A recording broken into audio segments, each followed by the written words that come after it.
मेरा नाम मनोहर है और ये मेरे साथ घटी एक सच्ची घटना है। कई साल पहले मैं ट्रेन के रास्ते से लखनऊ जा रहा था। ये वक्त रात का था और सफ़र काफ़ी लंबा था।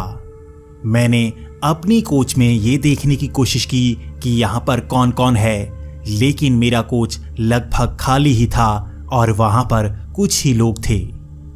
अब वक्त रात के लगभग 2 से 3 बजे का हो गया था और मैंने देखा सब लोग सो रहे थे, लेकिन बिल्कुल मेरे ही पास वाली सीट पर एक बुजुर्ग आदमी काफ़ी समय से जागा हुआ था और उसने एक सफ़ेद कपड़ा अपने मुंह पर रखा हुआ था।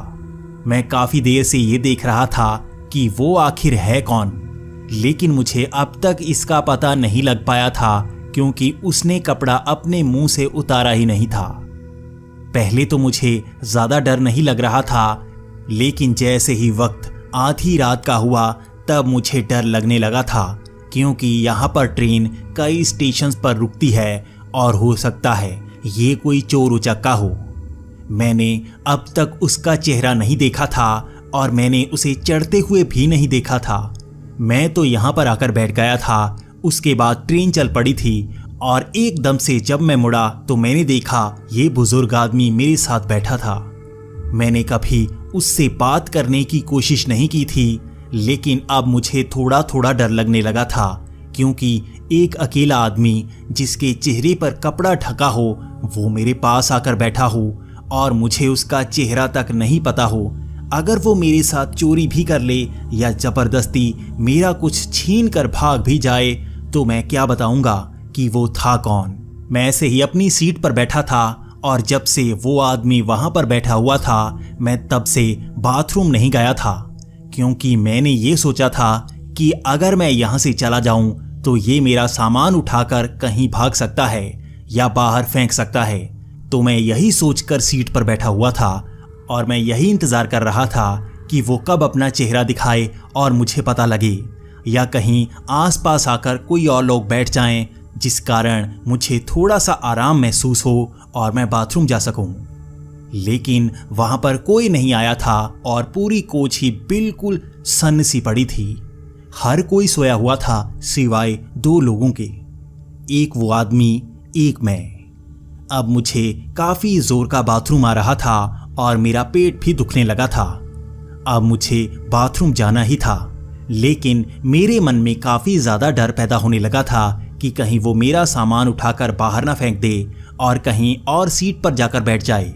मुझे तो ये तक पता नहीं होगा कि वो है कौन। इसके बाद मैंने सोचा कि मैं उससे थोड़ी सी बातचीत करूं ताकि मुझे भी पता लग पाए कि वो है कौन और उसकी आवाज़ कैसी है। इसके बाद मैंने उसे बुलाने की कोशिश की और मैंने उससे कई सवाल पूछे, जैसे कि वो कौन है और उसका नाम क्या है। वो भी धीमी सी आवाज़ से बात कर रहा था और मैंने उसकी आवाज़ से ये तो पहचान लिया था कि वो एक बुजुर्ग आदमी रहा होगा। उसकी आवाज़ काफ़ी भारी थी और थोड़ी सी थर्रा रही थी। ऐसी आवाज़ बुजुर्ग लोगों की होती है और मैंने उसकी आवाज़ की पहचान भी कर ली थी, क्योंकि मेरी दादाजी की आवाज़ भी कुछ ऐसी ही थी। ये आवाज़ मेरे लिए एक तरह से सुनी सुनी सी थी। धीरे धीरे अब मैं उससे बातें कर रहा था। मैं उससे पूछ रहा था कि तुम कहाँ जा रहे हो और तुम क्या करते हो और तुम अपना चेहरा क्यों नहीं दिखा रहे, लेकिन उसका जवाब हर बार अलग ही होता। वो काफ़ी अजीब सी बातें कर रहा था और मुझे लग रहा था जैसे वो मुझे ज़्यादा कुछ बताना नहीं चाहता या मुझसे वो कुछ छिपा रहा है। मैंने उससे पहला सवाल पूछा था कि तुम कहाँ जा रहे हो और उसका जवाब था कि मैं तो तुम्हारे साथ जा रहा हूँ।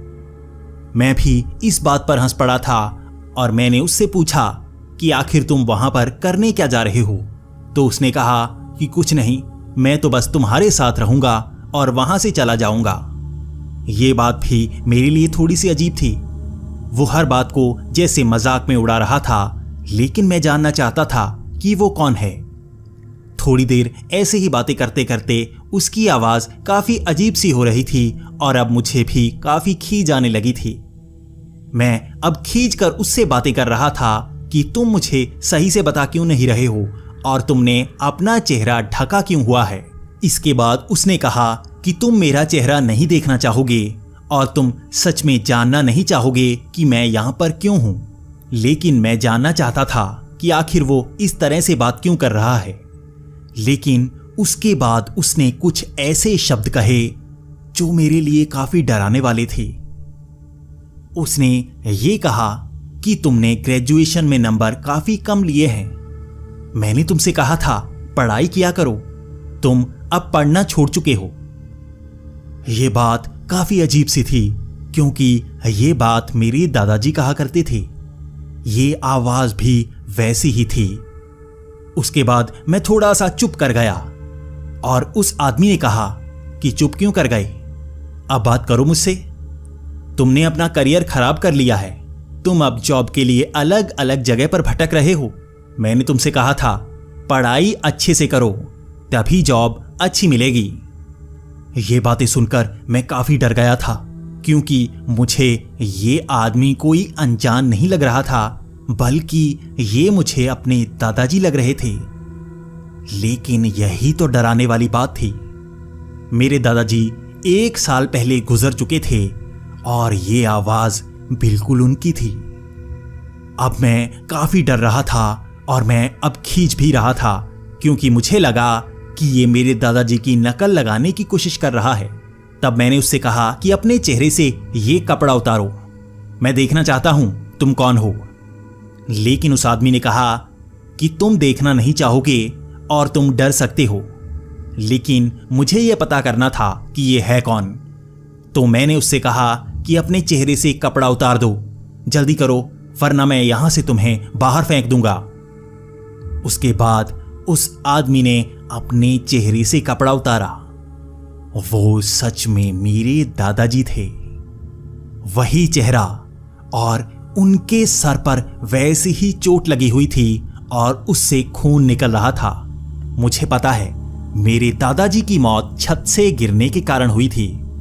उनकी उम्र काफी ज्यादा थी और उनका छत से पैर फिसल गया था और उनका सर जमीन से टकराया था। बिल्कुल ऐसी ही चोट उनके सर पर भी थी और ये भी मेरे दादाजी ही लग रहे थे। लेकिन ये कैसे हो सकता है? मेरे दादाजी जिंदा कैसे हो सकते हैं? मैं बहुत ज्यादा डर गया था और अब मुझे यहां से निकलना था। मैं भागता हुआ बाथरूम में चला गया। वैसे भी मुझे बाथरूम जाना था, लेकिन मैं बहुत ज्यादा डर गया था।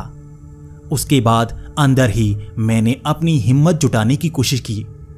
मुझे अपने दादाजी से काफी लगाव था और हम बिल्कुल एक अच्छे दोस्तों की तरह थे। मैं अपने दादाजी से बहुत प्यार करता था, लेकिन आज मैं जैसे उनसे डर रहा था। मैं नहीं चाहता था कि वो मेरे साथ हों, क्योंकि मौत के बाद इंसान का स्वभाव कैसा होता है मुझे नहीं पता। लगभग आधे घंटे मैं वैसे ही बाथरूम में रहा और उसके बाद मैंने हिम्मत जुटाई बाहर आने की। तब तक ट्रेन कहीं पर नहीं रुकी थी और बड़ी ही तेजी से गुजरे जा रही थी। आगे जल्द ही एक स्टेशन आने वाला था, तो मैंने सोचा कि वो आदमी वहीं पर उतर सकता है, तो मुझे अब जाकर उससे बात करनी थी। मैंने बाथरूम का दरवाजा खोला और मैं बाहर चला गया और मैंने बाहर जाकर उस आदमी को ढूंढने की बहुत कोशिश की, लेकिन वो पूरे कोच में नहीं मिला। मैंने हर किसी को नींद से उठाकर ये देखने की कोशिश की कि वो मेरे दादाजी जैसा तो नहीं दिखता, लेकिन वो आदमी वहां पर नहीं था।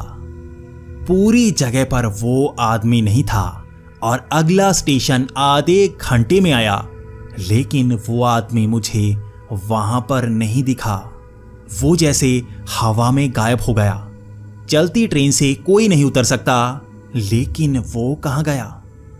क्या सच में वो मेरे दादाजी थे जो मुझे समझाने आए थे? लेकिन कैसे? आखिर एक चलती हुई ट्रेन में मुझे मेरे दादाजी कैसे मिल गए? आज भी इस बात को सोचकर मैं बहुत ज्यादा डर जाता हूं और मैं नहीं चाहता कि इस तरह से कोई मरा हुआ इंसान आपके सामने आए। यकीन कीजिए, बहुत ज्यादा डर लगता है इसमें।